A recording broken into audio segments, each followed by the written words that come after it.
Bonjour à tous, je vous propose aujourd'hui le corrigé de l'exercice 3 du sujet du 21 mai 2025 sur la géométrie dans l'espace. C'est un vrai ou faux, c'est la mode en Amérique du Nord en 2025. Et donc c'est intéressant de s'y préparer pour les sujets qui vont arriver.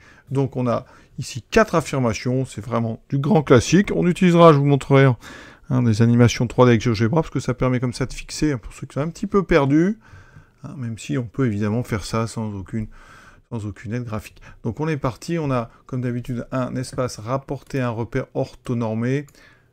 Ça va pouvoir nous aider ça à faire du produit scalaire, des longueurs, calculer ici donc des angles, c'est l'affirmation 3, une distance, c'est l'affirmation 4. Donc très important, un repère orthonormé. Ensuite, on considère une droite D, on vous donne une représentation paramétrique, le paramètre CT, vous avez comme d'habitude X, Y, Z. Petite particularité dont on parlera ici, Y est constant, Y égale à moins 1. Et ensuite, on vous donne donc 3 points, 2 dont on connaît les coordonnées, un qui est sur la droite D, l'abscisse 2, donc là, c'est pas très difficile, mais ça permet de tester si les candidats comprennent bien la gestion des paramètres. H est le projeté orthogonal de B sur le plan, dont on vous donne une équation cartésienne, ici le plan P. Première affirmation, la droite D et l'axe des ordonnées sont deux droites non coplanaires. La première affirmation, la droite D et l'axe des ordonnées sont deux droites non coplanaires. Alors, la méthode, quand on a comme ça deux droites, c'est d'aller chercher deux représentations paramétriques et de chercher s'il y a une intersection. Mais d'abord, il faut s'assurer qu'elles ne sont pas parallèles. Donc, c'est la première chose qu'on va faire. Donc, D, on va donner un vecteur directeur. Pour D, vous le savez, on regarde les coefficients du paramètre. Alors, je l'ai dit, il n'y a pas de paramètre dans Y. Donc, ça veut dire que le coefficient de T, c'est 0. Donc, ici, on va appeler VD. Je donne ses coordonnées tout d'abord. Donc, moins 2, 0, moins 6, et directeur 2D. Ça ne se justifie pas. D'accord. Alors la question que ça peut se poser, comme on est en train de réviser, si on devait justifier ça, qu'est-ce qu'on ferait? Eh bien on chercherait deux points. On regarderait par exemple pour t égale 0, j'aurais donc le point, alors ici je vais l'appeler M, point M de coordonnées, donc 3 moins 1, 2. Alors, je vais l'écrire comme un point, c'est mieux. 3 moins 1, 2. Ensuite, on prend un autre point de la droite en remplaçant t par 1, ce qui me ferait 3 moins 2, 1, moins 1, 2 moins 6, moins 4. Et ici, eh bien, on ferait, alors je vais l'appeler M2, M1, M2, et regardez, si je prends le vecteur M1, M2, eh bien, ça fait 1, moins 3, moins 2, moins 1, moins 1, 0, moins 4, moins 2, moins 6. Donc vous voyez qu'ici, eh bien, en prenant le coefficient de t pour trouver un vecteur directeur, c'est comme si vous faisiez le vecteur M1. Alors je vais plutôt l'appeler, ça aurait été plus subtil d'appeler ça M1, pardon, M0, M1. On fait M0, M1, et vous avez en fait le vecteur directeur qui se forme. Vous voyez que c'est pour ça qu'on ne le démontre pas. Ça utilise deux points de la droite, une pour t égale 0, une pour t égale 1, et on forme comme ça un vecteur directeur. Maintenant, l'axe des ordonnées. Alors, si vous devez représenter, donc là on va prendre l'axe des x, l'axe des y, l'axe des z. Alors, l'axe des ordonnées, bien sûr, bon, il passe par l'origine, je vais quand même le point O est ici. Donc, votre axe des ordonnées, c'est lui. D'accord? Donc, ça veut dire qu'un vecteur directeur, c'est tout simplement un vecteur qui n'a pas de composante en x et en z, enfin, qui sont nuls, et vous avez une composante non nulle en y. Donc, on peut prendre, alors, on va l'appeler V, V0 par exemple, ou VY, ça sera plus clair. VY, c'est donc 0, 1, 0, et directeur de l'axe des ordonnées qu'on peut aussi noter OJ, ou OY si vous préférez. Voilà. Donc ici, très simple, les coordonnées, si vous avez des vecteurs directeurs des axes, eh bien OX sera dirigé par un vecteur de coordonnées 1, 0, 1, 1, 0, 0, et Z sera dirigé alors, par un vecteur de coordonnées 0, 0, 1. Vous pouvez multiplier par un nombre non nul sans aucun problème. Voilà. Donc vous voyez, 1, 0, 0, ici 0, 1, 0, et ici 0, 0, 1. Donc vous avez comme ça facilement des vecteurs directeurs des trois axes. Tant qu'on est à réviser, si on vous avait demandé des équations, eh bien par exemple, si je prends le plan OXY, d'accord, c'est-à-dire le plan qui est au sol, son équation, vous voyez, c'est simple, c'est Z égale 0. Voilà. Et un vecteur normal de ce plan, vous voyez qu'ici, ça ferait 0, 0, 1. Donc c'est le vecteur, vous reconnaissez, c'est le vecteur K. Voilà. Ensuite, si vous voulez O, Y, Z, ici c'est au fond, là, vous voyez, ça veut dire qu'il y a le coordonnée X, c'est toujours 0. Donc ça veut dire qu'équation cartésienne, x égale 0, vecteur directeur, donc 1, 0, 1. Voilà. Et pareil pour le dernier, donc OX, Z, eh bien ça veut dire que Y est toujours nul. Vous voyez, tout ça, il faut le savoir par cœur. Si on compare les coordonnées de ces deux vecteurs, qu'est-ce qu'on peut remarquer? D'abord, vous voyez qu'ils sont orthogonaux. Ça n'est pas du tout demandé, mais je vais quand même le dire en remarque. Remarque, VD et VY sont orthogonaux. Vous pouvez regarder le produit scalaire, il fait 0. Ils sont orthogonaux et tous les deux non nuls. Donc, une façon, par exemple, de dire qu'ils sont non collinaires. VD et VY sont non collinaires. Des vecteurs orthogonaux non nuls sont forcément non collinaires. Et donc, les deux droites D et donc l'axe des ordonnées, hein, donc OJ, on note ça comme ça, O.J, je le répète, sont non parallèles. C'est une première chose. Alors, je vais détailler vraiment, mais ça va très vite. Hein, sinon. Autre façon de montrer que ça n'est pas pareil, qui est plus simple, vous regardez les coordonnées et vous précisez qu'elles ne sont pas proportionnelles. Comment on fait? On peut faire un petit produit en croix. Vous pouvez dire moins 2 fois 1. Donc ça, c'est cette diagonale-là. Moins l'autre 0 fois 0. Ça n'est pas égal à 0. Et donc, on en déduit que les coordonnées ne sont pas proportionnelles. Et on arrive au fait que VD et VY sont deux vecteurs non collinaires. Donc les droites sont non parallèles. Une chose qui peut être intéressante pour les bons élèves, c'est qu'ici, en fait, votre droite, voilà, ça c'est une représentation paramétrique, vous avez Y qui est toujours égal à moins 1. Ça veut dire que cette droite, elle est incluse dans le plan d'équation cartésienne Y égale moins 1. Regardons ce que ça donne. Ici, un repère donc, dans l'espace, vous voyez, quand on tourne, donc le plan, alors là, il y a en rouge, c'est l'axe ici, donc, vous voyez, l'axe des X envers l'axe des Y, donc il faudrait peut-être le regarder comme ceci, voilà, ici, regardez bien, l'axe des X, l'axe des Y, en bleu, l'axe vertical, et on a bien, donc ce plan d'équation Y égale moins 1, c'est un plan qui est vertical, voilà, et il est comme ceci, vous voyez, et ça c'est intéressant parce que notre axe des abscisses, il est où? Il est ici, vous voyez. Et donc vous avez un plan qui est comme ceci, qui est orthogonal en fait à l'axe des abscisses parce que Y est constant. Voilà, et ça c'est intéressant parce que ça veut dire que votre droite est inclue dans un plan qui est orthogonal à l'axe des ordonnées, et donc par définition, quand une droite est orthogonale à un plan, elle est orthogonale à toutes les droites de ce plan. Et la droite, je vais vous la... Elle est ici, regardez, la voici, elle est inclus dans le plan. Alors on voit ici je vois que les deux droites, eh bien, elles ne sont pas coplanaires parce qu'elles sont non parallèles et non séquentes. Mais ça, maintenant, il va falloir le montrer. Mais un très très bon élève aurait pu dire que D est incluse dans P', je vais appeler P' d'équation Y égale moins 1. Deux vecteurs normaux, alors, le vecteur normal, donc je prends les coefficients de x, y, z dans cette équation. Il n'y a pas de x, donc de vecteur normal, je vais appeler n', donc 0. Il y a y, c'est un coefficient 1. Voilà. Et ça, qu'est-ce qu'on reconnaît? C'est justement le vecteur, donc j. Ça veut dire que P' a pour vecteur normal j, donc on en déduit tout de suite que P' est orthogonal, ou plutôt on va prendre l'autre sens. La droite, donc OJ, est orthogonale à mon plan, donc ici, P', donc orthogonale à toutes les droites incluses dans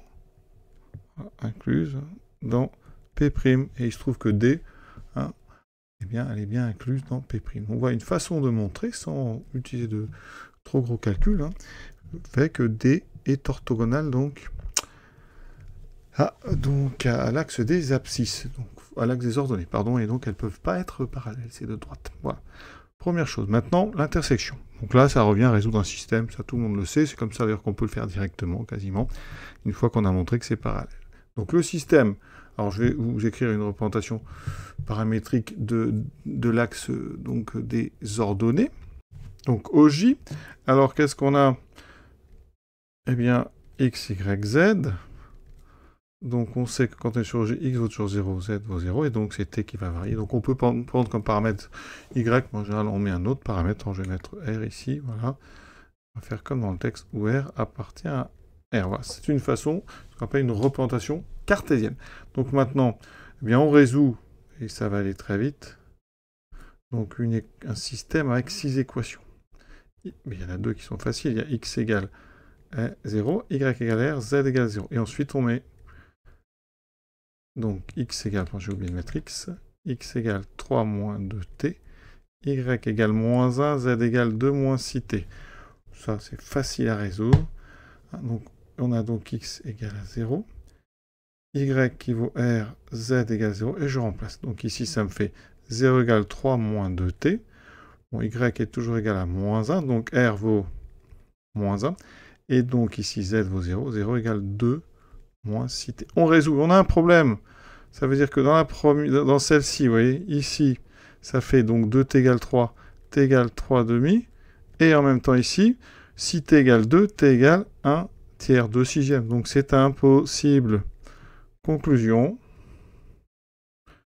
Eh bien, D et OJ sont non séquentes, ne se coupent pas.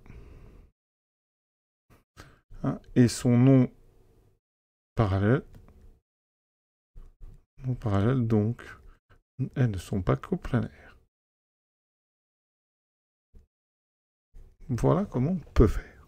Vous voyez qu'on n'a pas utilisé le paramètre R. Donc il y a une autre façon de faire. On peut aussi définir donc OJ, l'axe des ordonnées, par deux équations cartésiennes, par un système de deux équations cartésiennes. Et OJ, ça sera tout simplement, donc ici, quand on est sur OJ, ça veut dire qu'on a x égale 0 et z égale 0. Il n'y a pas besoin du y. Voilà. Donc on résout un système qui est un peu plus facile. On résout donc un système où il n'y a pas l'équation. Donc on a ceci et les trois équations. Donc ça fera donc 3 moins 2t égale 0. Donc y égale moins 1 et z, donc ce qui vaut 0. 2 moins 6t égale 0. Vous voyez qu'il y a une ligne, y à l'air qui ne sert à rien. Voilà. Alors après, chacun voit vraiment le problème comme il veut. Je crois que le plus classique, c'est quand même de faire par une représentation paramétrique. Je pense que tout le monde a dû faire ça. Mais vous voyez qu'on pourrait définir une droite par l'intersection de deux plans. Et éviter comme ça de passer par une représentation paramétrique. Voilà. C'est des détails pour évidemment les élèves. Mais voilà comment on peut voir le problème. Affirmation 2. Le plan passant par A est orthogonal à droite D A pour équation cartésienne, donc x plus 3z plus 3 égale 0. Alors, il y a deux façons de faire. On peut essayer de trouver l'équation de ce plan, ou alors utiliser celle qu'on vous donne et vérifier que c'est bien la bonne. Donc, on va faire ça pour débuter. Quand on a les équations, c'est peut-être bien de s'en servir. Donc, soit P, on va l'appeler P seconde d'équation x plus 3z plus 3. On fait attention, il n'y a pas de y. Donc, d'abord, voyons si A appartient à P seconde. Donc on fait XA plus 3ZA plus 3. Donc XA c'est 3. ZA c'est moins 2. On fait attention à ne pas mettre du Y, plus 3. Et on voit que ça fait 0. Donc A appartient à P seconde. Maintenant, voyons si P seconde est orthogonal à D. Donc il me faut un vecteur normal donc de P seconde. On va appeler n seconde. Coordonnées donc ici. Oui, je prends x, le coefficient c'est 1, il n'y a pas de y, et 3 pour z. Donc ça, c'est un vecteur et normal de P seconde. Ensuite, on rappelle VD, le vecteur directeur de D qu'on a trouvé tout à l'heure, qui était moins 2, 0, moins 6. On remarque quoi? On remarque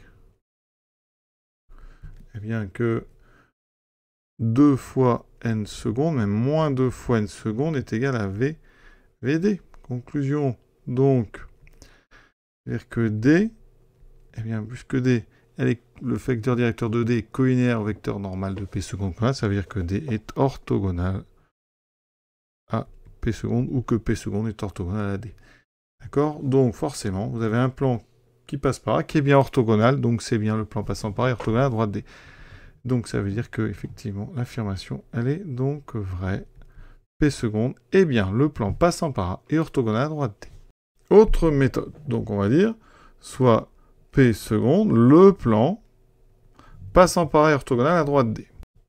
On va dire que comme VD dirige D, c'est un vecteur directeur de D, ça veut dire que le vecteur, on va l'appeler donc VP seconde, on va plutôt N seconde, on va prendre celui-ci, mon raccourci, on le divise par 3, 1, 0, 3, donc est normal de P seconde. D'accord? Et donc, d'après le cours, P seconde admet une équation cartésienne sous la forme x plus 0y plus 3z plus c égale 0, avec c appartenant à R. Et maintenant, on sait que A appartient à P seconde. Donc, quand on remplace par A, xa plus 3za plus c doit faire 0. Donc, c vaut moins xa, donc moins 3 fois za, qui vaut moins 2. Ce qui me fait moins 3 plus 6, ce qui fait 3. Donc, eh bien, notre plan P seconde a pour équation x plus 3z plus 3 égale 0. Et donc, c'est exactement ce qu'on a là. L'affirmation, vous voyez, elle est vraie. Donc, deux méthodes. On retrouve l'équation, ou alors on vérifie qu'elle est bonne. Troisième affirmation. Une mesure exprimée en radians de l'angle géométrique BAC est pi sur 6. Pour trouver des mesures d'angle géométrique, on utilise le produit scalaire. Donc, ici, BAC. Alors, je vais représenter juste donc, BAC, l'angle étant A. Ça veut dire qu'on calcule AB scalaire AC. De deux manières. D'abord, avec les coordonnées. Le vecteur AB, donc on a les coordonnées de A et B, 5, moins 3, 2, moins 4, moins 3, moins 4, plus 3, ça fait moins 1 plus 2, ça fait 1. Scalaire AC, alors on n'a pas encore les coordonnées de C, donc il me les faut. Donc, ça veut dire que C appartient à D, et son abscisse, c'est 2. XC est égal à 2. Ça veut dire que donc, quand je remplace, ça veut dire que XC est égal à 3 moins 2T. Ou alors je résous ceci, on ne va pas mettre de XC, on résout tout simplement X égale 3 moins 2T, Y égale moins 1, mais ici 3 moins 2T va faire 2, et Z aura 2 moins 6T. Donc la première ligne, comme X égale 2, ça me permet de trouver donc T, ça fait 1 égale 2T, donc T vaut 1 demi, donc je vais plus vite, voilà, T égale 1 demi, Y vaut moins 1, d'accord, Z vaut, donc ici, T vaut 1 demi, donc ça fait 2 moins 3, ça fait 2 moins 3, moins 1. Alors ici, j'ai plus X, puisqu'ici j'ai un petit peu... Et pardon, et on savait, je n'oublie pas ici que X est égal à 2. Voilà. Ça veut dire que le point C a pour coordonnées 2, moins 1, moins 1. Donc je peux calculer les coordonnées de AC, donc 2, moins 3, moins 1, moins 1, moins 3, moins 1, plus 3, ça fait 2, et ensuite moins 1, moins 2, moins 1, plus 2, ça fait 1. Ça veut dire que je calcule le produit scalaire, moins 2, plus 1 fois plus 1. On peut faire des produits scalaires, on l'a dit, on est dans un repère orthonormé, ce qui me fait moins 4 plus 1, moins 3. Maintenant, ça c'est la première façon de calculer le produit scalaire. Or, AB scalaire AC est aussi égal à longueur AB fois longueur AC fois le cosinus de l'angle géométrique, justement, BAC. Donc il me faut AB et AC. Ça tombe bien, j'ai les coordonnées des deux vecteurs. On est dans un repère orthonormal, donc on peut utiliser les formules. Vous avez les coordonnées 2 au carré plus moins 1 au carré. Normalement, on n'est même pas obligé d'écrire les moins. Ce qui fait racine de 4 plus 1 plus 1, racine de 6. AC, racine de moins 1 au carré 1, plus 2 au carré 4, plus 1 au carré, égale aussi racine de 6. Donc, AB fois AC, racine de 6 fois racine de 6, fois le cosinus de BAC, vaut donc AB scalaire AC, c'est-à-dire moins 3. Et vous venez de trouver le cosinus de BAC, c'est du grand classique, ça à connaître par cœur. Racine de 6 fois racine de 6, ça fait 6, ce qui me fait moins 3 sur 6, donc moins 1 demi. Et moins 1 demi. Alors, ça veut dire qu'ici, on est sur un angle donc géométrique, on n'a pas besoin du bas, on est comme ceci. Alors, entre donc 0 et pi, on a un angle cosinus négatif, donc on est ici à la moitié, donc on est dans la famille des pi sur 3, mais pi sur 3 est ici, donc là on a 2pi sur 3. Donc, ça veut dire que BAC n'est pas égal à pi sur 6, mais à 2pi sur 3. Donc l'affirmation, vous le voyez, elle est fausse. Affirmation 4. La distance BH est égale à racine de 10 sur 2. Donc je rappelle que H est le projeté de B sur le plan. Donc P, on va l'appeler combien celui-là? P3. d'équation x plus 3z moins 7 égale 0.